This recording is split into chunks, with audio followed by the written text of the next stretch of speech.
Everybody, thanks for joining. Today's workshop is with G from Circle, and the workshop is how to build a modern payments experience for your NFT marketplace. And with that, I will pass it over to... Thanks for joining. Today's workshop is with G from Circle. Sorry about that. There was a bit of like an echo there. But yeah, let me pass it over to G and he'll take over the workshop. Cool. Thank you. I'm guessing everyone can hear me fine. Quick nod. I think so. Okay. Okay. Hi, everyone. I hope you're all having a great day so far. I know it's been an early set of workshops for people on the West Coast like me. My name is Chuang, and I'm a product manager at Circle. I oversee the development of our APIs, and today I'm going to walk you through how you can leverage our services and build a modern payments experience for your NFT product or marketplace. So I'm sure with the audience we have here today, we've all seen and witnessed over the last several months, NFTs really going mainstream. We've seen NBA Top Shot get a tremendous amount of media attention. We've seen well-known artists and musicians put out great NFT content. We've also seen large companies, celebrities, and athletes respond very quickly to the recent surge in interest. I think it was just yesterday, I saw news about Charmin, the toilet paper company, had toilet paper themed NFT art. I think they called it NFTP. But I think luckily I saw that the proceeds are primarily benefiting charity. So I see that as a good thing. You know, building interest, but, you know, benefiting people in need. So, I mean, while some people are treating this as like a marketing opportunity and perhaps they're trying to make a quick buck, I think a lot of others, including most of you here, see the longer term value around NFTs and are looking to build a product or service with long-term value. And at Circle, we think that part of that long-term success comes with having a very seamless user experience, and in our particular case, around payments. So my goal today here is to hopefully nudge you toward letting us join you along for that ride. So first, a little bit of intro about Circle and what we do. You probably know about USDC, where it's the world's leading fully reserved regulated stablecoin. Along with Coinbase, Circle is a founding member of the Center Consortium. And we developed and launched USDC in 2018. We've seen, you know, similar to NFTs, tremendous growth over the last year. And as of this morning, we find ourselves approaching close to 10 billion USDC in circulation. Another thing we do, and kind of the focus of the talk today, is that we also help companies leverage USDC and blockchains in general to create really flexible and powerful payment solutions for their online businesses. So as you'll see through the rest of this talk, we help companies bridge the on-chain ecosystem with traditional banking, giving your company and your customers a lot of flexibility when it comes to how they want to transact. A great example that showcases our APIs at work is Dapper Labs, and recently their very successful product, NBA Top Shot.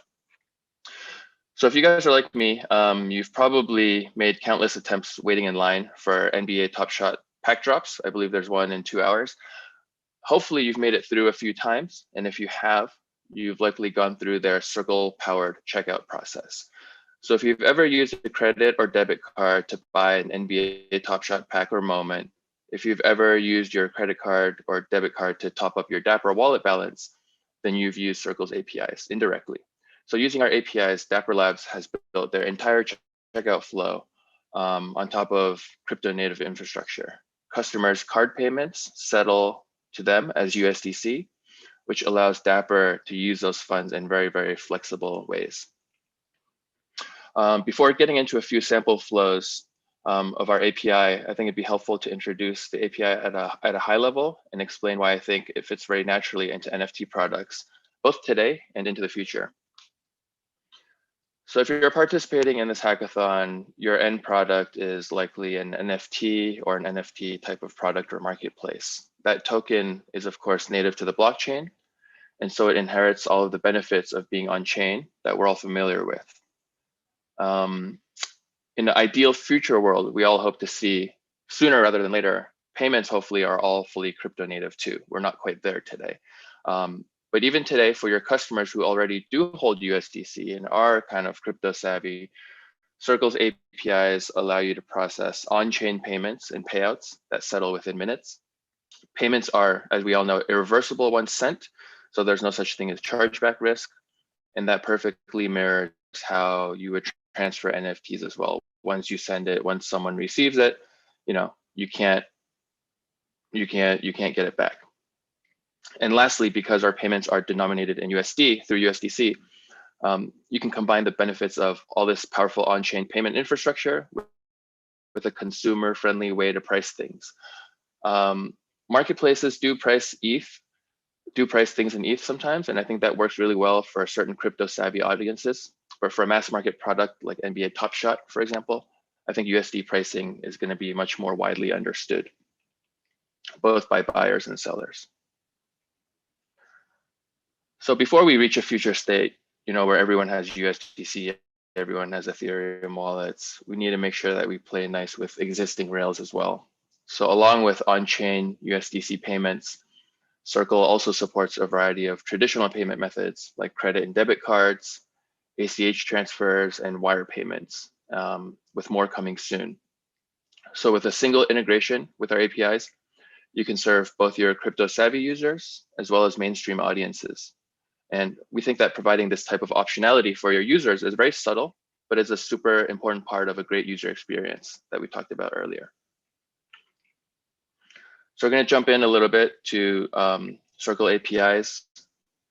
So first, along with a few other resources we have in the APIs, payments, payouts, and wallets are sort of the core building blocks of the API. Payments are what we call the incoming transactions you'll see, either from your users and buyers or from your own deposits from your own funding sources. Payouts are when you send funds off the Circle platform. So that's when you pay out sellers or vendors, or when you wish to withdraw your own earnings, your own money. Wallets, finally, are a core part of our, a subset of our APIs called digital dollar accounts. And what they allow you to do is build out a digital wallet infrastructure for your business. And we'll touch on that more in a couple of minutes. So we can start off with a really simple payments flow here, where a buyer purchases a product with their credit card, and at a later time, the seller withdraws that USDC to their bank account. So jumping into the API implementation, I've sort of kind of redacted some of the requests and responses just for brevity here. But creating a card is super simple. You make a request to our cards endpoint, you pass in encrypted card number details, and what you get back is essentially a resource, an ID that points to that Visa card in this instance. Using that saved card, making a payment is also super easy. You pass in the ID of the card that you just created, you pass in the amount, in this case, $50. What you get back is a payment object with an ID. The status initially is pending. What we need to do, is reach out to the bank, reach out to the card network, make sure the credit card is good, make sure there's sufficient funds and everything. But within a few minutes, you'll typically see through webhooks that we have set up that a payment has been confirmed. So you'll receive a payment confirmation to a webhook notifications URL that you set up with us. We'll ping you whenever a payment reaches or changes state. So in this case, you'll see that the status is confirmed. What that means, and that typically happens, soon after payment, is that the card is good, the funds are good. It doesn't quite mean that we've settled the money with you yet, but it's going to succeed. And so at that point, you have confidence that you can release the NFT item, you can process the payment, you can credit your user's balance. A couple of days later, I believe it's maybe 3 or 4 business days later, you'll see a separate event coming through webhooks that says that payment has settled. Settlement means that not only was the card charge successful, but you've now been credited that amount of USD, along with all the other payments that happened that day, into your Circle account. So once settlement happens, or even before settlement happens, at any point you can check the balance of your account. In this case, if we remember, the previous charge was for $50. After you receive settlement and you query your balance, you may see that you now have $50 available. Let's say yesterday or the day before, you had another charge come in for $20 that hasn't quite settled yet. You'll also be able to see the amount that's currently unsettled. So any amount that's available here is something that you can withdraw through fiat rails, on-chain, etc. So once you have those $50, let's say you want to pay out to a bank account. I kind of skipped over one step here, which is creation and linking of a bank account, in this case, an ACH account. So we have an integration with Plaid. As some of you, might be familiar with their services. It allows you to take a user's like bank account information with them authenticating with their financial institution. Let's say it's Chase or Wells Fargo or Bank of America. It's all done in a very secure way where neither you nor us have to touch their bank credentials. They log in through Plaid. Typically, there's a two-step authentication process. And we get a token, you get a token that allows us to fetch their bank account and routing information. And with that information, we can validate that the bank account is correct, that it's owned by the right person, and then we can start to make payments and payouts from that account. So here, I'm assuming that's all been done already. You have an ACH account that's linked. You provide the wallet that you had $50 on. Here, I miswrote 300. You probably don't have 300 based on the example that we have. But if you were to withdraw $50 right now to that bank account, you would see a created payout object below.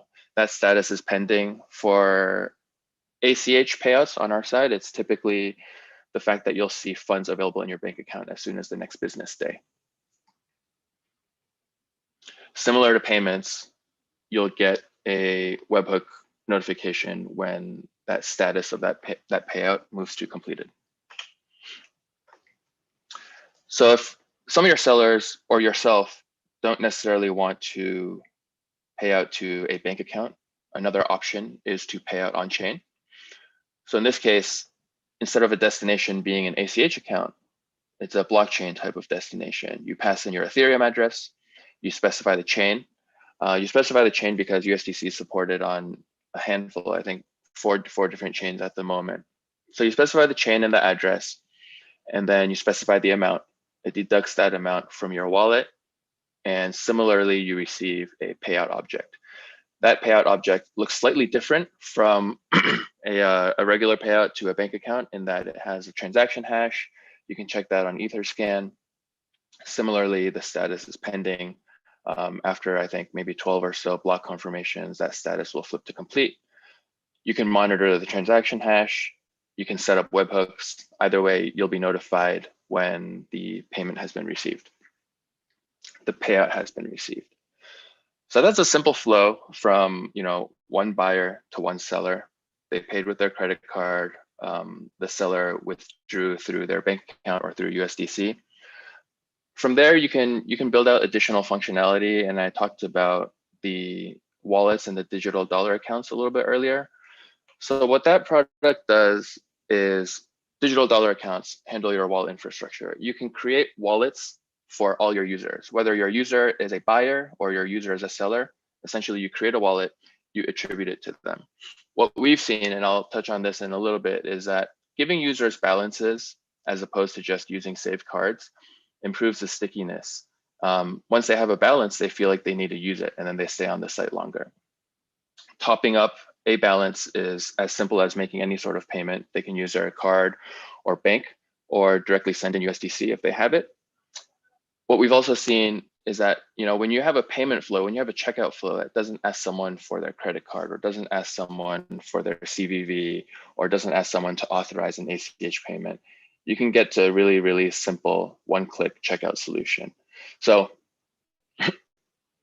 I think the funny thing I was interested in last night was I was writing this up and then I was like, oh, wallets and balances can make your app super sticky because people carry value with them. At the same time, it makes your checkout flow super smooth. They don't have to enter payment details. They see their balance, one-click checkout. So we can walk through a little bit how you would do that. The wallet's endpoint, very similar and ease of use to our payments, payouts, and bank accounts endpoints, you just create a bank account. You create a wallet here. You specify a description for it. That's just for internal purposes. We return a wallet ID here with a balance initially set to 0. So now you can take this wallet ID 434,000 or whatever it is, attribute it to a user on your side, whether it's a buyer, whether it's a seller, or someone else. That's now just kind of an object that can store value. To receive funds, let's say in this case, one of your customers has existing USDC on Ethereum, you can request a deposit address. So you pass in the wallet ID, you ask for an address, and we return you a Ethereum address that will credit this wallet when USDC is received. Since this is sort of a push payment where your end user, your buyer, your seller is initiating an ERC20 send on their side, similarly, we will give you webhook notifications whenever a wallet that you own has received USDC and it's been confirmed. So now in this case, you imagine you've created a wallet for a buyer. They funded that wallet with USDC. So now they have a balance on your site. Transferring their payment, transferring their balance, part of their balance to another user, in this case, a seller, is also very fast and very instant. So all you need to do is specify the source and the destination. In this case, the source might be your buyer and your destination might be your seller. So you pass in, those two objects, you pass in an amount, and unlike the credit card and the ACH payments that go through pending for a couple of days before they're final, transfers from wallets to wallets are instant. So from there, you can sort of imagine how you could build out a much more complex marketplace product. You can have many buyers with stored value in their balances, paying through any fiat or crypto means that they need. They can transact with any seller, and those sellers can similarly be paid out in crypto, be paid out in fiat, however they need things to happen. A very great example here, again, is with Dapper Labs. So beyond the initial sale of a CryptoKitty or a Top Shot pack, buyers and sellers can also connect on their marketplace to transact in a more peer-to-peer fashion. So buyers can buy from any seller, and additionally, they have choice when it comes to their payment method. For the sellers on Top Shot Marketplace, for example, they can keep their funds on Dapper, maybe they're a buyer as well, or they can also withdraw their funds on-chain or to an external USDC wallet, or to their bank account. So hopefully that has given you like a good overview of our APIs. So as you're thinking about building out your NFT product or marketplace, over this weekend, over the next several months, and as you think about needing to create a flexible payments experience for your customers, hopefully you think of us. We'll help you bridge the crypto and fiat worlds. We'll help you give your buyers and sellers choice. And we'll also handle your wallet's infrastructure for all parties involved. Hopefully this frees you up to really focus on building out the rest of your experience and creating that long-term value that we talked about. So thanks for watching. I hope you all learned a little bit about our Circle APIs. If you're building something this weekend, visit our sandbox link above and get access to API keys. You can start your integration today. If you've got questions, we've got API references and guides at developer.circle.com. Or you can find me and other members of our team at the #sponsor Circle channel on the ETH Global Discord server. And lastly, just personally, I think this is a super interesting space. I think it's super early. What we're seeing today is really just a glimpse of what NFTs could become over the next several years. And I wish you all the best of luck during the hackathon this weekend. Thanks. Thanks so much, G. That was really great. Yeah, incredible presentation. I see there's one or two questions in the chat. I can read the first one out, which is Circle like a Stripe for crypto? You could say that. I think we similarly try to make payments super simple for your company. We definitely have a focus on being crypto native.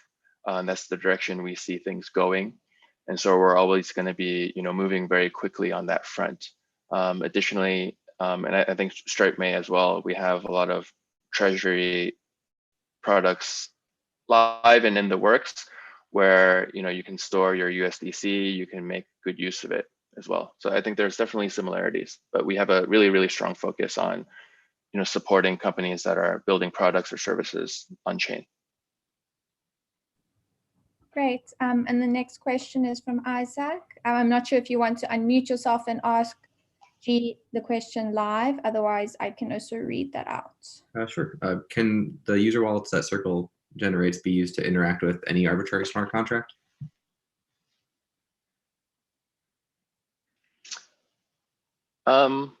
The wallets that you create for Circle accounts they're on-chain in the sense that you can create deposit addresses for them and they understand ERC20 sends. But the address or the wallet itself is not necessarily a smart contract that'll naturally plug into other functionality. So we generally, over time, as we need to interact with other protocols, let's say, we'll certainly add functionality on top of the wallet, but the wallet itself is kind of like you can think of it as a centralized wallet, but we'll add functionality on top of it over time. So I don't see too many things that wouldn't be possible. I guess the root of my question is like today, if I generated a user account, could I, and someone buys an ERC 721, can I send that to their Circle wallet address?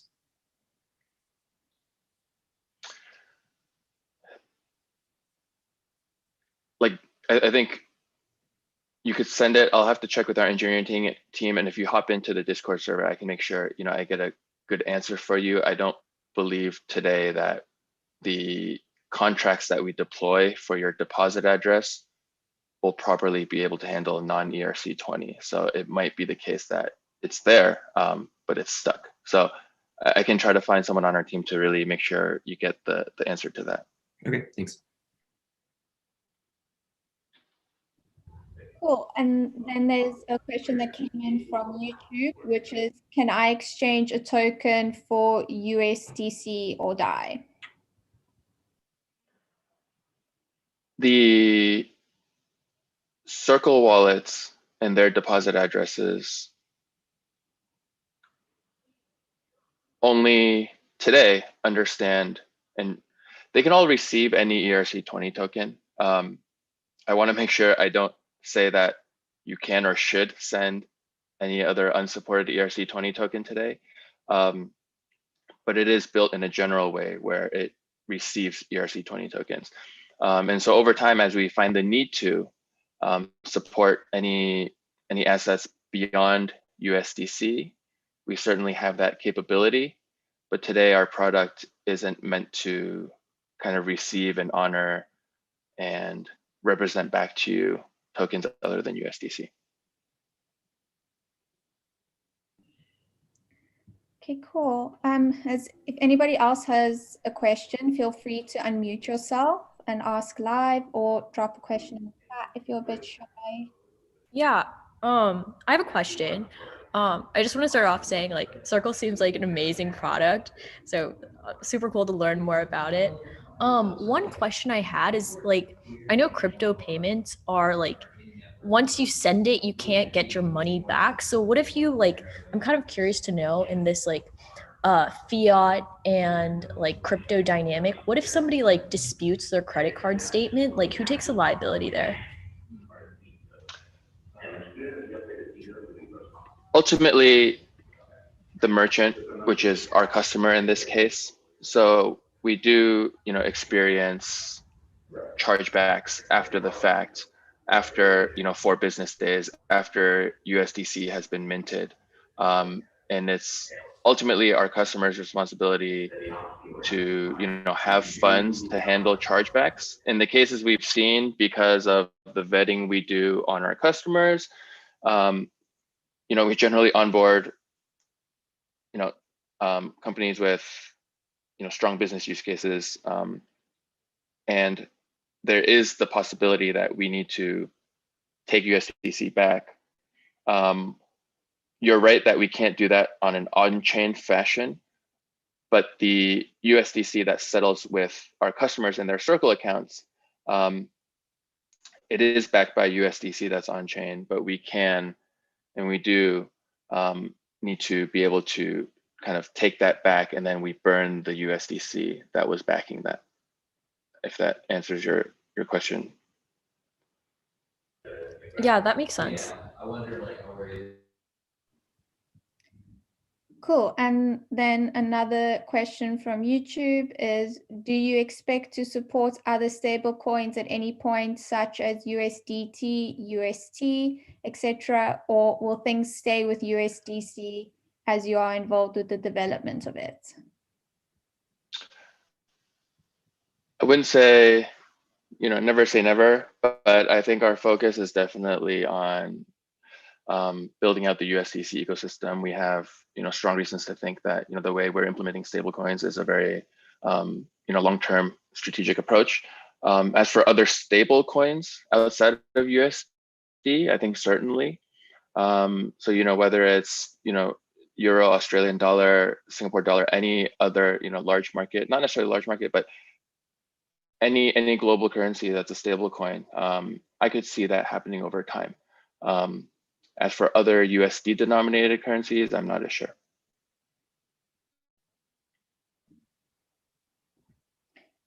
Cool. Thanks so much, G. If there are no other questions, Can I ask one more? I guess one thing I was also curious about was, if I create a Circle account, do I have to sign up as a company? So in this NFT hack, I'm gonna be just hacking solo. So I was just wondering how that would work, especially I know with using Braintree, you usually have to put in your company's tax statements or whatever. So just curious how that would work. Yeah. So ultimately, if you want to go live, Circle's not really meant for personal use. It's not kind of like a retail commercial product that. What you can do and what everyone should do this weekend is use our sandbox. So if you go to my-sandbox.circle.com, you can sign up. It may or may not say, business name, but those are not fields that we need to kind of run through for, the typical flow when we're onboarding a production customer. So if you go through Sandbox and you operate in the Sandbox environment, it's completely self-serve. You can get API keys, within minutes, and you can start hacking. As you approach, wanting to go live, I think that's when you reach out, and then we'll work with you to get you onboarded properly.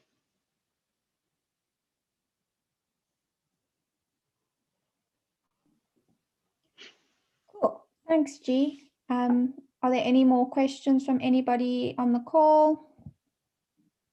I'll just double check YouTube. No questions there. Cool. Yeah, as G mentioned, you can always reach them in the sponsor Circle channel in Discord if you have any other questions. And thanks so much, G, for the great presentation, and thanks everybody for joining. Thank you.